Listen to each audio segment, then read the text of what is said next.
Welcome guys to this video in which we take a deeper look into front-end development. You'll see how to go about learning front-end development and ensure you're on the right track. In the previous video, I gave a simplified roadmap to become a developer in 2023. In this tutorial, I build upon that tutorial by looking specifically at front-end development. Some of you will have come across this roadmap or are looking at it for your first time. So there are things on this roadmap I would like to emphasize you master before moving on into JavaScript frameworks. So let's go over it once more. You have to learn the basics: HTML, CSS and JavaScript, a styling library, then you can move to a JavaScript framework. The thing is, most people are not aware of current trends. Some of them are probably learned from outdated resources, and they heavily move to learning a JavaScript framework. So the reason why I created this video was to avoid this kind of situations. So you know about the concepts which will simplify your life and make front-end development much more fun. Okay, talking about the basics, HTML, CSS and JavaScript, you can feel free to learn them from anywhere. So you have got textbooks like Headfirst series on HTML, CSS and JavaScript. You can feel free to grab that book and learn from there. You can also watch tutorials here on YouTube, and I've got full tutorial series on HTML and CSS basics with another complete tutorial series on mastering CSS. Okay, some things to take note of. If you have learned HTML from an old tutorial series or maybe from an old textbook, you may not be aware of some recent updates to semantic tags in HTML. So you are going to need to grab an up-to-date tutorial or article on these concepts and learn from there. And my tutorial series on this channel actually go into some semantic tags. So feel free to grab the knowledge from anywhere, but you need to stay up to date with these semantic tags.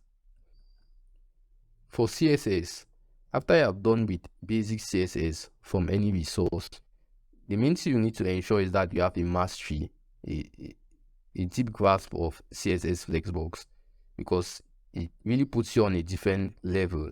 So developers who master CSS Flexbox obviously are on a different level from those who don't know about it or are struggling with it. Then for JavaScript, you have the ES6 features you have to learn after learning all the regular vanilla JavaScript concepts. This is what puts some beginners in a comfortable situation, and for the others, it makes learning JavaScript frameworks a nightmare for them. So mastering ES6 features in JavaScript is a must if you want to go further ahead to learn advanced concepts and working with JavaScript frameworks. So talking about the ES6 features, you need to learn the new ways of declaring variables using the let and const. You need to learn arrow functions, the structuring, the spread operator, things like array form for your life. You also learn about template literals and how they can facilitate working with strings in JavaScript and much more. After you have a good mastery of the ES6 features, you have to learn asynchronous JavaScript as well. You can now freely go ahead to learn one of the styling libraries like Bootstrap, which is just an example, and you have got a ton of them. So you just pick one of your choice, and Bootstrap is one of being the one which is very beginner friendly, so you can start with that. After learning the styling library, you can then confidently go ahead to pick a JavaScript framework. React is the common JavaScript framework beginners pick, and this is because of the fact that React is very powerful. In addition to being very powerful, it's very easy to learn.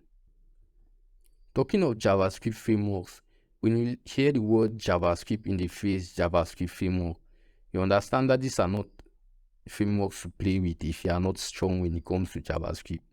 So you have got to learn all these JavaScript fundamentals, all these ES6 features, asynchronous JavaScript, and all this before you think of you can actually learn a JavaScript framework very well. So guys, that's it, a clear roadmap on how to proceed with learning front-end development. I don't know how much I can stress on this roadmap because many guys make their lives very complicated and frustrating as beginners. They skip from basic concepts and go to advanced concepts without learning things chronologically. Feel free to grab tutorials from any channel on YouTube. Good thing you have got a sea of knowledge here in YouTube. The only problem is that it can be overwhelming and confusing to know how to navigate the sea. So with a simple roadmap like this, it can help you know and keep you on track. I may not be releasing tutorials on all these concepts, but the good thing is that I've got some channels here on YouTube with videos already on these concepts, and I'm not going to be reinventing the wheel.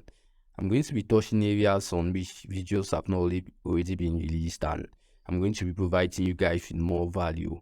So to check up tutorials on these concepts, you can check some channels like maybe Traversing Media for some videos already on JavaScript and learn some of these basics. You also have channels like the Net Ninja. Those are channels I'm going to recommend you guys to look at for some tutorials on this, and I'm going to see you guys in the next tutorials. I may be releasing more serious concepts and concepts for intermediate developers. So guys, that's it for this tutorial. If you know you learned something new, which I know you did, give this video at least a like, and you can subscribe to this channel to get more important content on this to help your career. I'm going to see you in the next video.